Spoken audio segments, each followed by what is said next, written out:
น้องแดงบ่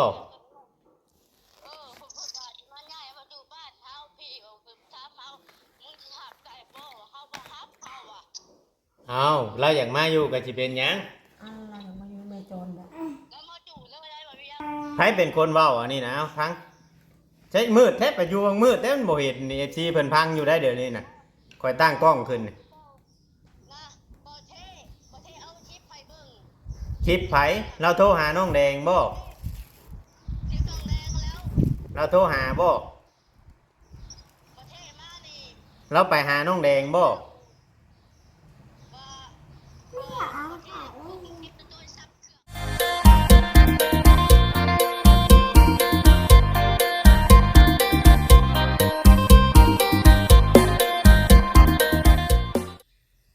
ครับสบาย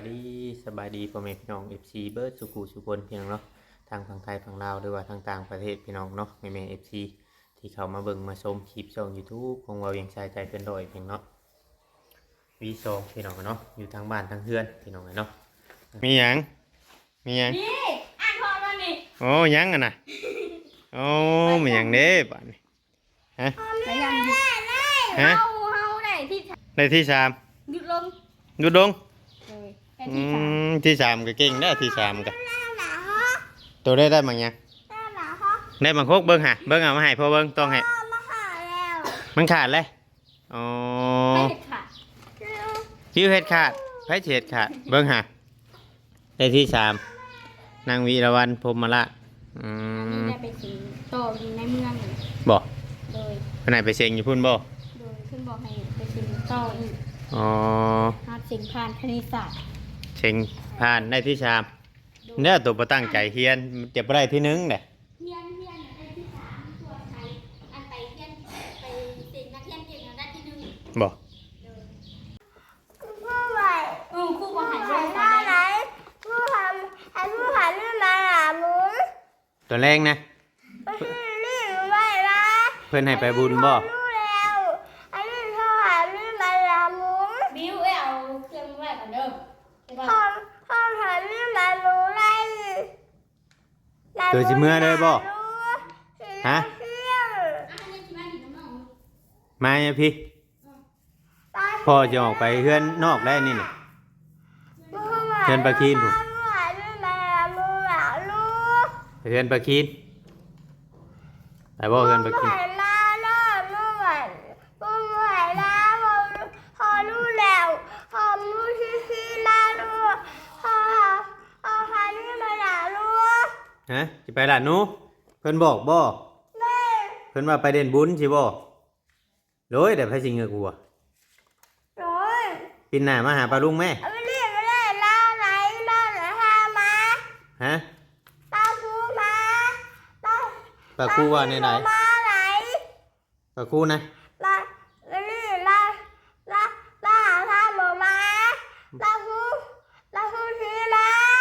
บอกอ๋อเฮ็ดหยังได้หมักเงินได้หมักหาได้หมักฮกนะเฮ็ดหยังตัวไม่ไหวแล้วแล้วชะละอาตัวตาจะอาสิตัวใช่ตัวโตเป็นตาสิได้หมักฮกเขียนบ่เป็นบ่จังได้หมักฮกนี่บ่เอามาคลิปบ่ตัวน่ะ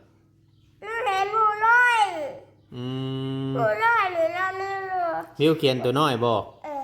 โดยเลยบ่จื้อฮะน้ำแพบ่ไปบ่ไปน้ำพ่อน่ะไม่น้ำแพน้ำแพเมื่อยบ่ดุบ่เมื่อยบ่เป็นยังจะมาเมื่อยน่ะไปโรงเรียนน่ะเรียนบ่เก่งได้หมักหยังได้หมักฮกแก้เชื่ออันสบายดีมั้ยสบายดีปะลุงกันไหวเพิ่นบ่แพงเด้ปะลุงบ่แพงเด้ไหวโดยนะแม่จ้ะบายดีปะลุงพ่อกับบิวตี้แขวเหียนอีกแล้วว่าก่อน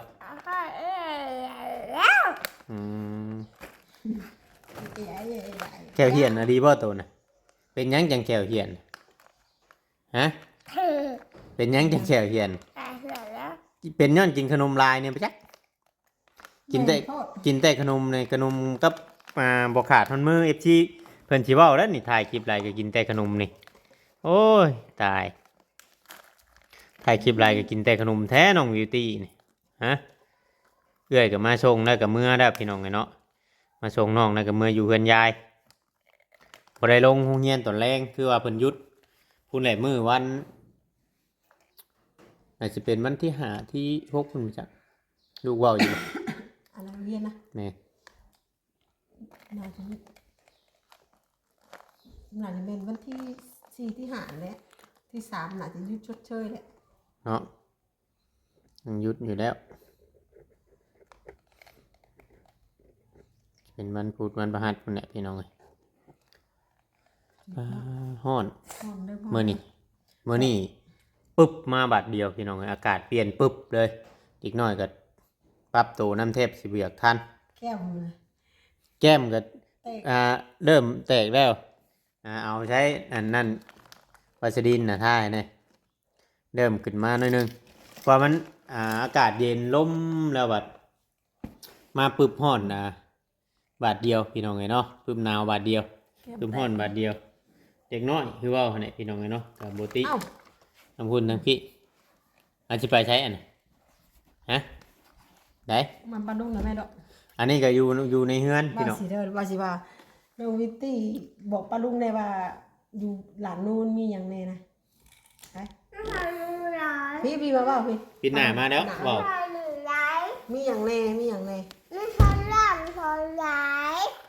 ด้วยเสียากได้ของดินมาจักไอ้นี่ฮะ ของดินบ่เอาเด้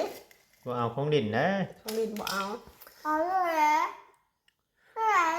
สิไปเที่ยวแล้ว ซื้อแต่ของกินของดินบ่ซื้อกะยาซื้อแต่ของกินซื้อแต่ของกินของดินบ่ซื้อของ บ่มีเงินได้เฮ้ยบ่มีเงินได้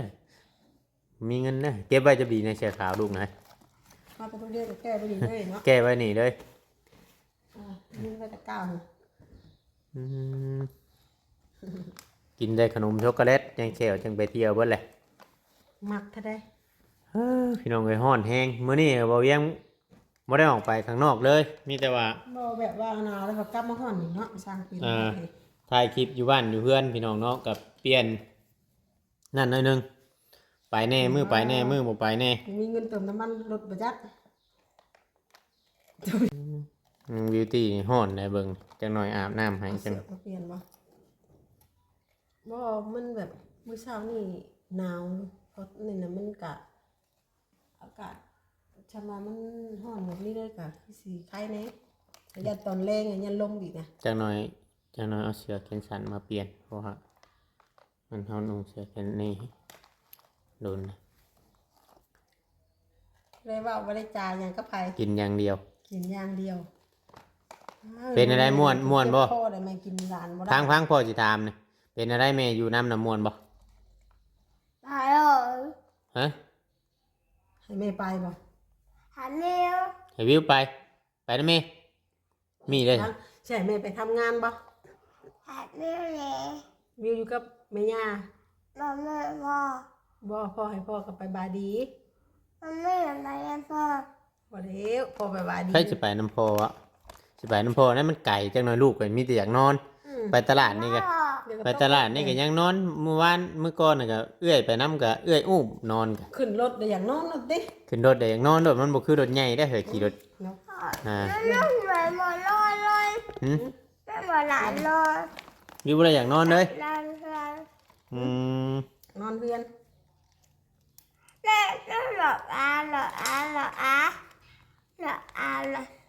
โอ้แม่บ่ให้นอนพี่ตกรถนอนน่ะผมก็ ให้สินอนเนาะ ตัดบ่ดอกตัดเลยบ่เอา ให้สิตัดมันสิได้ได้อเหย เอา มี ฉัน ตัด เรื่องพี่บ่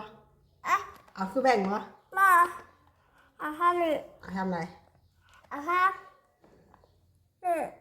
ซ้ำนี่เอาซ้ำนี่บ่โอ้งามบ่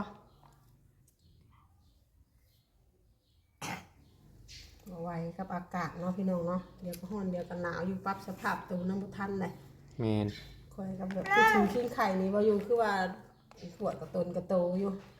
มันนั่นพุ่นเนาะ มันนั่นเลยเดี๋ยวก็ร้อนเดี๋ยวก็หนาวอยู่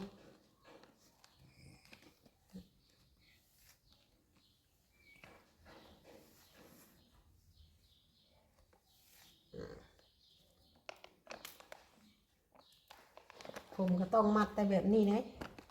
เวลากินนุ่มเลยดึงออกเลยเนี่ยย่างผมย่างนี่ฮะลูกดึงผมมาหรือเปล่า ผมมานะ ดึงผมมาเวลากินนุ่มแล้วก็ดึงยุ่งมัดให้ได้เลยผมนะ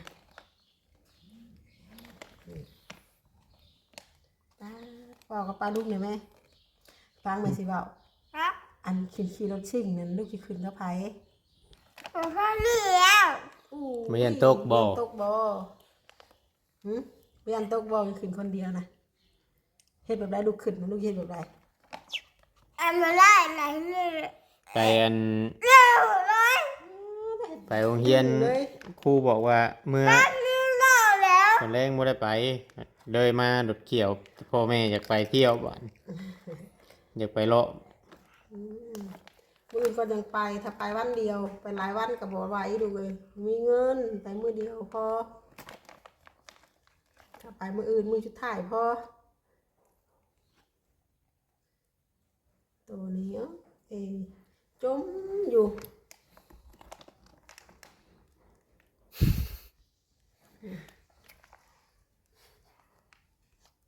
โอ้ แต่มีความสุขได้เนาะอยู่นั่นนี่เนาะนะ เอาแม่ก็พออยู่น้ำไผ่ แม่ก็พอเลยไป อยู่น้ำไผ่ เอาเบิด แม่ อยู่แม่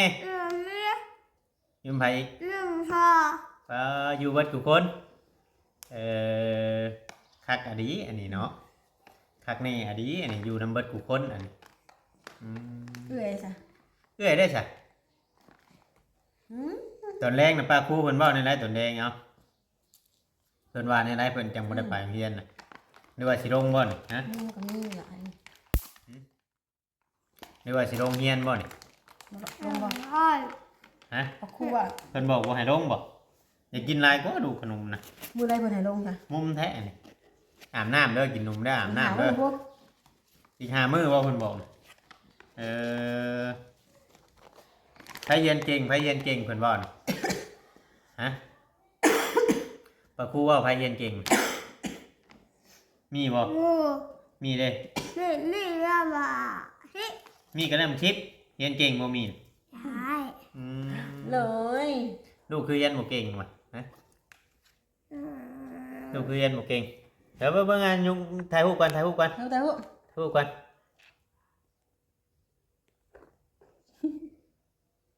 แค่นี้มัน สองข้าง กองข้างเดี๋ยวเอาไม่1 2 3 ยิ้มแก้ว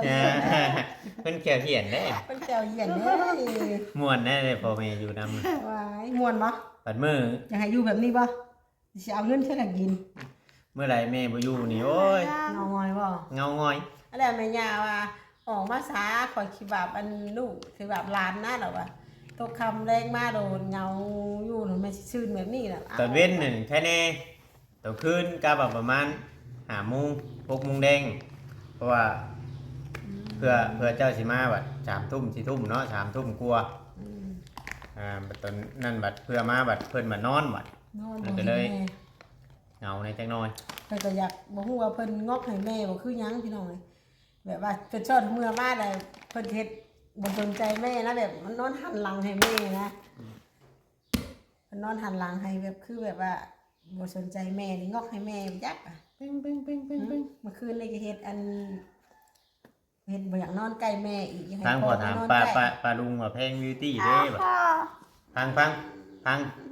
าลุงถามมาแพงบิวตี้เด้บิวตี้แพงปลาลุงบ่บิวตี้กินฮอดปลาลุงเด้อเดี๋ยวเอาเว้าอยู่ ทำไมล่ะ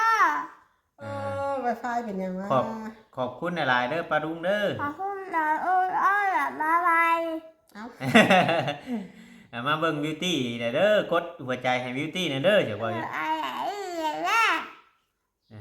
เป็นกำลังใจให้บิวตี้เด้อ อะไรล่ะ บิวตี้บ่ให้ดอกบัดนี้ ไม่หายแล้ว บิวใหญ่แล้ว อะไรแล้ว บิวจะให้แม่ไปเฮ็ดงาน มาเล่นอะไรทั้งนั้น อ้าวให้ไป บ่ให้ เฮ็ด ไปว่าซะเอ้า เป็นหยังคือบ่ให้ไป ให้อยู่น้ำไผ หยุด เดิ งาน นมาลุง ปลาลุง เดี๋ยวเบิ่งก่อนหามตัวละก่อน พา ได้ เด้อเอาอบเอาแห้งเลยดิคือว่าเวียงเพื่อนว่า ที่ เวียง ยัง นี่ เปิดพัดลมไปลูก มันสิมีแต่หมุงนี่นะอันนั้นในทางเขาเปิดหน้าต่างเนี่ยมันสว่างถ้าไปนั่งอยู่นอกก็แลดช่องเพราะว่ามันโบนะมันโบแลดช่องนะมันโบแจ้คลิปอยู่พี่น้องไงเนาะ นี่ล่ะว่าเทมาแต่เช้ามาว่าอยู่ใหญ่บ่ให้มาถ่ายทิปใส่จะทิปน้องแดง น้องแดงบ่ ผมพูดว่ามาใหญ่มาดูบ้านเฮาพี่ผมถามเฮามึงสิหับไก่บ่เฮาบ่ฮับเฮาอ่ะ เอาเราอยากมาอยู่กับสิเป็นหยัง อะไรมาอยู่ในจรแบบ แล้วมาจู่แล้วได้บ่พี่ ใครเป็นคนเว้าอันนี้นะเอาพังใช้มืดแทบไปอยู่มืดแต่มันบ่เห็นนี่ FC เพิ่นพังอยู่ได้เดี๋ยวนี้น่ะคอยตั้งกล้องขึ้นนี่ นะบ่เท่เอาทิปไปเบิ่ง คลิปไผเราโทรหาน้องแดงบ่ ทิปน้องแดงแล้ว เราโทรหาบ่ บ่เท่มานี่ เราไปหาน้องแดงบ่ ว่าเอาถ่ายรูปทิปตัวซับเครื่องแล้วแน่ว่าบ่ได้มาจู่ เออค่อยบ่เข้าใจเจ้าอยู่เพื่อนอยู่บ่มื้อนี้น่ะ ว่าจู่ว่าฮับได้อยู่บ่เฮาน่ะฮับบ่ได้ เดี๋ยวค่อยสิออกไปหาเด้อเดี๋ยวค่อยสิไปถามใหม่ค่อยบ่เข้าใจเจ้าเว้านี่เจ้าเว้าจักแนวไหนค่อยบ่เข้าใจ บางครั้งว่าอันนั้นยังบ่เข้าใจแล้วดิยังว่าทำอีก บ่โทรศัพท์นี่ค่อยบ่เข้าใจเจ้าเว้าน่ะจักเว้าแนวไหน ว่าให้ประเทศออกมาสร้างแล้วว่าค่อยอยู่วัดค่อยว่าเก็บเสื้อผ้าเขามาแจกเสื้อ อ๋อคนมาแจกเครื่องน่ะบ่เทศลงไปหาเจ้า เทศผ้าค่อย อ๋ออยู่เพื่อนนั่นแหละจ้ะเดี๋ยวสิออกไปนั่นเพราะว่า FC เพิ่นก็สิบ่เข้าใจอีกอันนี้น่ะเพราะว่าอัน แม่สิมาดูเจ้าว่าหับได้อยู่บ่บ่ทานเอาบ่ มาอยู่น่ะไผเป็นคนเว้าไผเป็นคนเว้าก็อยากฮู้ตัวนี้แหละ ค่อยรับเพิ่งจิบแล้วประเทศแต่แล้วเครื่องหนึ่งอัน เอามีคนไปถ่ายบ่ มีคนมาถ่ายประเทศมาถ่ายเจ้าหัน ไปถ่ายนางแดงบ่ ถ่ายแดงๆมาพี่ตัว เออสงสัยบ่เทศนี่เข้าไปหานางแดงนางแดงนี่อยากมา แดงก็จักมาบ่ได้มาจูบพี่เพื่อนตัวเอง บ่ต้องถามเขาเว้าอยู่ว่าหยังคักๆถามไอ้น้องเขาคัก โอ้นั่นแหละเฮาไว้เท่าน้องเขาเฮาว่าเจ้าก็ว่าเตะเจ้านี่ ๆแม่นมันต้องขึ้นอยู่กับไอ้น้องเขาได้มันไม่โจรเด้อจังหน่อยว่าสิว่าไปญาติไปชิงกันมาน่ะบ่ได้เด้ตัวนี้น่ะ เฮาอ่ะนั่นแหละเฮาอ่ะเล่นมาจูบพี่เฮาว่าถ้าเพื่อนน้องเขาก้อนเฮาว่าเตะเฮาอ่ะเดี๋ยวเฮาก็เว้าออกดีแล้วก็ชัวร์เฮาบ่เวียงก้อนเฮาอ่ะ เราเมื่อแล้ว เอาไว้น้องเขา เราเมื่อแล้วบ่ประเทศน่ะ เป็นมาแบบยากเฮานั่น บ่เทศเมื่อน่ะบ่ เมื่อแล้วแล้วมันจะเศร้ารับราชบัณฑิต เราไปสวรรค์อืม ปล่อยเบิ่งชิปไปบ่เท่ว่ะมานี่ลูกจะมาพังลูกว่ะมันจะมาอยู่บ้านเฮาได้ผัวบ่เท่ว่ะ บ่เทศนะบ่เทศโทรหาบ่คือเราไปฮอดเฮือนเลยแล้วข่อยสิเข้าเบิ่งคลิปบ่เทศ หาค่อยแล้วว่าน้องแดงจะมาอยู่ ไม่ใหญ่พ่อใหญ่ว่าในไรซะไม่ใหญ่ว่าในไรไม่ใหญ่พ่อใหญ่น่ะ ให้ปล่อยเลยบ่ฮับแม่ก็บ่ฮับ อืมบ่เราต้องถามกับเอ้ยน้องเขาก่อนถามกับเอ้ยน้องเขาคักๆแหละคำมันเป็นในไรแต่ให้เว้ากันอย่างละเอียดบ่แม่นว่าสิไปท่านได้ท่านเอามาแต่มันบ่แม่นแนวเด้จังหน่อยเพิ่นสิโทษมันเพราะว่ามันเคยมีบทเรียนเทื่อหนึงแล้วจังหน่อยเพิ่นสิโทษเป็นทั่วทีปหั่นนะ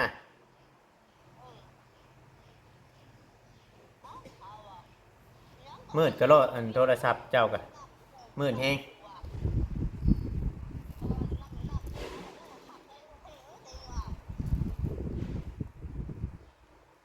เจ้าน่ะได้เว้ากับลูกอยู่บ่ได้เว้ากับนางแดงอยู่บ่หึเจ้าบ่ได้เว้าบ่อ๋อมีแต่คนอื่นเว้าแต่เจ้ามาเล่าสิเด้อตะกี้กะ เปิดให้ค่อยเพิ่งเขาพังว่า แม่นอยู่ดอกแม่นอยู่นั่นคือเขาเว้าไปในคลิปนั่นคือมันอ่าเขาเจ้าเอ้ยน้องเขาบ่ได้เว้านั่นคือนั่งแดงไปเว้าหยังก็เว้าตามไปเลยนั่นเอ้ยน้องเขาบ่ได้ว่าในไหลเดี๋ยวจังหน่อยเขาให้เจ้าเด้ แล้วไม่ใหญ่ใจดีได้ส่งมาให้ทุกคนนะไม่ใช่ว่าบอก เจ้าเบิ่งที่เบิ่งประเทศน่ะมาแลกไปโทรหาบ้านเลย โอเคโอเคเดี๋ยวค่อยจะไปหาเจ้าหรอกจังหน่อยยินบ่อ่า ว่าบ่เข้าใจเนาะแจ็คว่าในไหนมันนั่นบ่เข้าใจเราปานใดแม่โจรนะขนาดนั่งใกล้กันแท้ๆยังนั่งเทื่อทั้งที่นี่ยังบ่อยากเข้าใจเดี๋ยวเบิ่งเฮาสิเบิ่งคลิปบ่เท่ก่อนเนาะเพราะว่าเพิ่นโทรมากำลังอัดคลิปแม่กับแม่น้องวิวตี้ครับน้องวิวตี้อยู่พี่น้องเอ้ยมันก็เลยอันมั่วในคลิปนี้เด้อพี่น้องเด้อมั่วในกำลังถ่ายคลิปดีๆเนาะเพิ่นโทรเข้ามา ต้องปรึกษา แม่เราโทรปรึกษาเรื่องว่าน้องแดงนี่อยากมา หัวเพิ่นได้ซะหัวเพิ่นเสียงบ่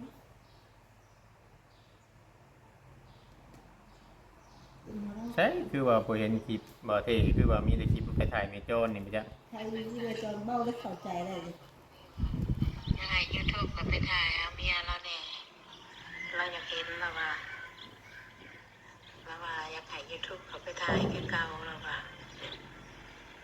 แล้วก็บอกว่าให้โทรหายูทูบเองเราไปนี่พวกนั่นสิเข้าไปพวกเท่ากันนั่นสิเข้าไปแล้วว่าแล้วก่อนแล้วโทรหาเจ้าจะไปถ่ายบ่นางแดงจะไปถ่ายก่อนเจ้าก็ได้คนเบิ่งก่อนเนี่ยกลัวเราเนื้อญาติให้ยูทูบไปถ่ายโทรมาหาข่อยเองว่า มีเสียงเงิน ให้พวกยูทูบเขาไปถ่ายคือ มีเสียงเหมือน เรื่องเมียเรา ไม่ใหญ่ใจดี FC อยู่ทางอื่น อยู่บ้านนอนย่างคืนเราจะมาอยู่หันมาสั่นเราจะคอยอยู่มาดูว่าสัมภาษณ์ยังคือเก่าวันนั้นเราอะก็ลองไปแหละกันกล้าไปก็ไปต้อง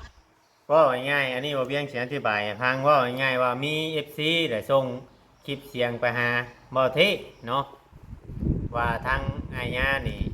เพิ่นส่งคลิป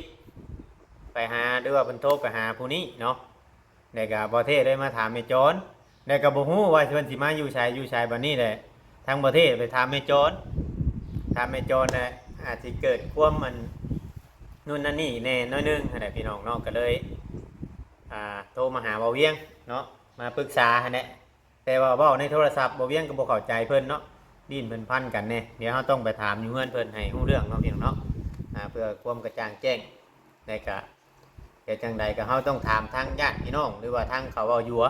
จังหน่อยมันสิเป็นประเด็นน่ะมันสิมีดราม่าขึ้นมาพี่น้องเนาะถ้าว่าผิดพลาดก็ต้องกราบขอโทษขออภัยนำ FC พี่น้องเลยเนาะทางฝั่งลาวฝั่งไทยหรือว่าทางต่างประเทศสำหรับคลิปนี้บ่เวียงกับศิลาไปก่อนเนาะพี่น้องเนาะน้องวิตตี้ก็นอนนั่นแหละพี่น้องเลยเนาะถึงจังหวะนี่ก็มานอนโอเคสำหรับคลิปนี้ก็ลาไปก่อนพี่น้องอยู่ดีมีแฮงกล่าวคำว่าสบายดีเนาะ